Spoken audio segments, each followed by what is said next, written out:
কিরে সুমন, কি করছিস? Good morning sir. এই তো স্যার জগৎবরী বইটা একটু দেখছিলাম। Good boy. এভাবেই যদি তুই পড়াশোনা করিস তাহলে আমার বিশ্বাস তুই বড় হয়ে তুই তোর মা বাবার মুখ উজ্জ্বল করবি। Thank you sir.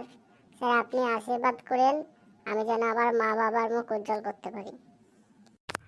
সব সময় আমি আশীর্বাদ করি। দে এবার বইটা দে, জগৎ বইটা আমি বুঝিয়ে দিয়ে দিই।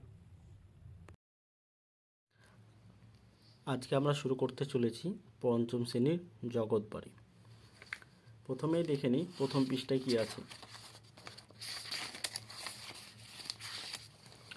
আচ্ছা, প্রথম পৃষ্ঠায় লেখা আছে কি, সাবধানে চালাও, জীবন বাঁচাও, পথ চলার নিয়ম মানব, জেব্রা ক্রসিং ব্যবহার করব। তাহলে পথ চলার নিয়ম কি? যে কোনো রোডের যেদিকে সেদিকে আমরা চলাচল বা হাঁটাচল করতে পারি না। তো তার নির্দিষ্ট একটি স্থান থাকে রোডের, যেদিকে আমাদের রোড ক্রসিং করতে হয়। এখানে কি ছবিতে দেখাচ্ছে যে একজন ট্রাফিক পুলিশ গাড়িগুলোকে স্টপ করিয়েছে।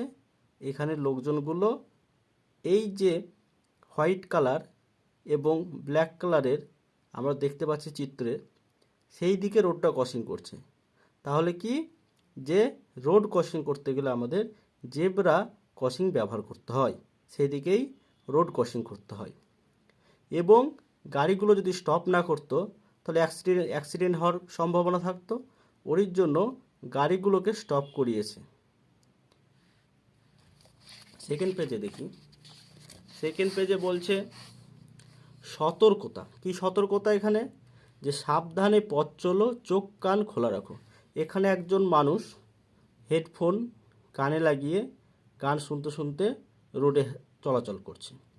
এবার এখানে একটা গর্ত আছে, তো সে যদি ঠিকঠাক না দেখে তাহলে পড়ে যাওয়ার গর্তের সম্ভাবনা, তাকে আঘাত লাগতে পারে।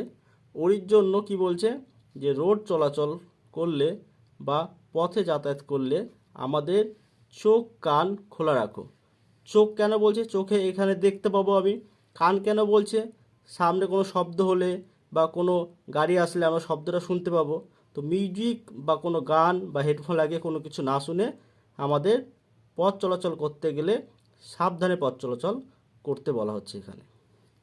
সেকেন্ড নাম্বার কি বলছে, থার্ড পেজে, মশা হতে পারে, টবে জল জমতে দিও না। তাহলে কি হচ্ছে, টবে যদি জল জমে তাহলে সেখানে মশার উৎপাদন হবে, সেখানে মশা তৈরি হবে। ওর জন্য কি বলছে, যে জল যেন টবে জমতে না দেওয়া হয়। তারপরে চার নম্বর পেজে কি বলছে, খোলা ছাদে ঘুড়ি একদম না। খোলা ছাদে ঘুড়ি ওড়ালে কি হবে? যদি ঘুড়ি ওড়ানো যায় খোলা ছাদে তাহলে ছাদ থেকে পড়ে গেলে সে মারা যেতে পারে। ওর জন্য নিষেধ করছে বাচ্চাদের, যে বাচ্চারা বা কেউই খোলা ছাদে, মানে ছাদ যদি ঘেরা না থাকে সেখানে ঘুড়ি ওড়াতে নিষেধ করছে। 5 নম্বর পেজে কি বলা হচ্ছে, এইখানে আমরা চিত্রতে আমরা দেখতে পাবো যে একজন ছেলে ইলেকট্রিক পোস্ট তার ঘুড়িটা আটকে গেছে এবং সে ঘুড়িটি পাড়ার চেষ্টা করছে। কোথা থেকে? বিদ্যুৎ থেকে সাবধান, এসব করতে যেও না। তাহলে এখানে আমাদের কি সতর্ক করা হচ্ছে, যে বিদ্যুৎ তারে আমাদের হাত দেওয়া নিষেধ, সাবধান করানো হচ্ছে। পরের পেজে কি বলছে, কেমন কাজ, বাড়ির সামনে এত নোংরা।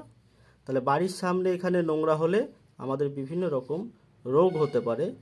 ওর জন্য আমাদের যে কোনো জায়গা পরিষ্কার রাখা দরকার, সেটাই এই ছবিতে বোঝানো হচ্ছে।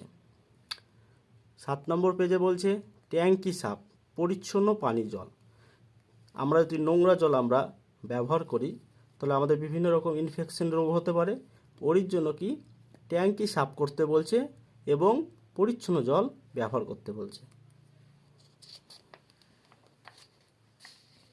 8 নম্বর পেজে কি বলছে, হাত বাড়ানোর আনন্দ, পাশেই আছি। হাত বাড়ানো মানে কি, এখানে একজন বৃদ্ধ লোক তার ঝুড়িটি তুলতে পারছে না একা, তো ওর জন্য কি দুজন বালক তাকে সাহায্য করছে এবং তারা তার কাজে হেল্প করছে। তাহলে আমাদের কি করা উচিত? আমাদের করা উচিত কি, যে একে অপরের সাহায্য করা। আর 9 নম্বর পেজে কি বলছে? উৎসব হোক সবার, ভালো থেকো। উৎসব যার হোক না কেন, হ্যাঁ, সবাই মিলে সেখানে আনন্দ করা এবং একে অপরকে ভালো রাখা এবং সাথে ভালো থাকা আমাদের দরকার। 10 নম্বর পেজে কি বলছে? নিষ্ঠুর হয়েও না, বাঁচো এবং বাঁচতে দাও। এখানে একটা ছেলে হাতে পাথর নিয়ে আছে, হ্যাঁ, আরেকজন কি বলছে? যে ব্যাঙটিকে ঢিল ছুঁড়তে। ঢিল ছুঁড়লে কী হবে? সে মারা যাবে। হ্যাঁ, তো এ তো কোনো কিছু করেনি, তো কেন একে মারবো? সেটাই, হ্যাঁ, বাস্তবতা। তো আমরা যেন কাউকে আঘাত না করি, আমরা যেমন নিচে বাঁচতে পারি এবং অপরকে বাঁচতে দিই, সেটা আমাদের কর্তব্য। 11 নম্বর পেজে কি বলছে? পাখিদের বাসা ফিরিয়ে দাও, ওরা ভালো থাকুক। তাহলে কি বলা হচ্ছে এখানে? যে পাখিদের বাসা যেন আমরা না ভেঙে দিই, হ্যাঁ, ওদেরকেও আমরা ভালো থাকতে দিই, সেটাই বলা হচ্ছে এখানে। এই যে পাখি, হ্যাঁ, এখানে এই যে বাসা, ডিমগুলি আছে, হ্যাঁ, এই বাসাটা যেন না ভাঙতে বলা হচ্ছে। 12 নম্বর হচ্ছে পেজে, স্কুলে মোবাইল ফোন এনেছে কেন? তাহলে আমাদের কি, ফোন আমাদের বাড়িতেও ব্যবহার করা, যদি প্রয়োজন থাকে তবে শিক্ষাক্ষেত্রে বা অন্য ক্ষেত্রে, যেটা আমাদের ভালো কাজে ব্যবহার করা, এবং স্কুলে না নিয়ে যাওয়া। স্কুলে কোনোদিন ফোন যেন আমরা না নিয়ে যাই, সেটা বলা হচ্ছে। তারপর কি বলছে? ধূমপান স্বাস্থ্যের পক্ষে ক্ষতিকারক, ধূমপান থেকে দূরে থাকো, এভাবে শরীর নষ্ট করো না। তাহলে ধূমপান করলে কি হয়? আমাদের শরীরের ক্ষতি হয়। এখানে এই ভদ্রলোকটা স্মোকিং করছে, ধূমপান করছে, হ্যাঁ, মেয়েটা এখানে তাকে নিষেধ করছে। তাহলে ধূমপান করা একদম ঠিক না।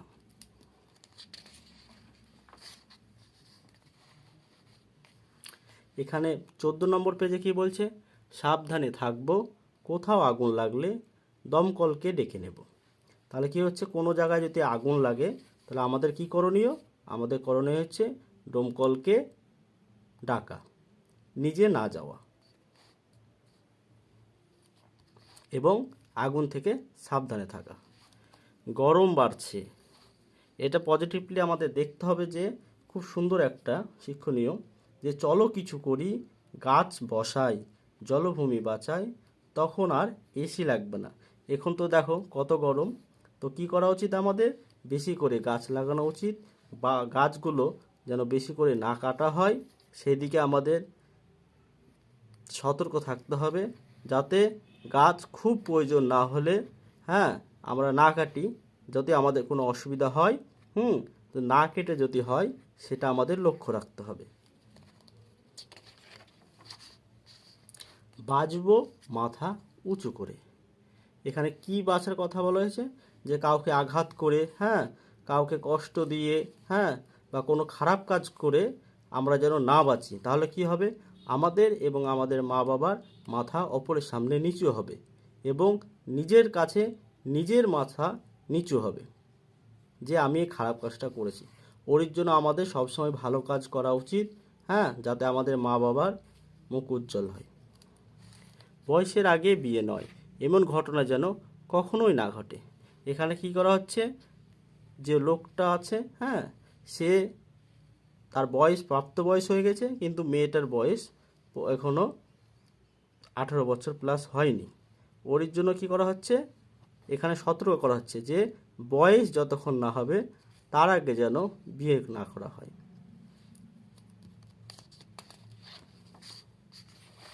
যুদ্ধ নয়, শান্তি চাই, দেশে দেশে শান্তি থাকুক, সবাই নিরাপদে থাকুক।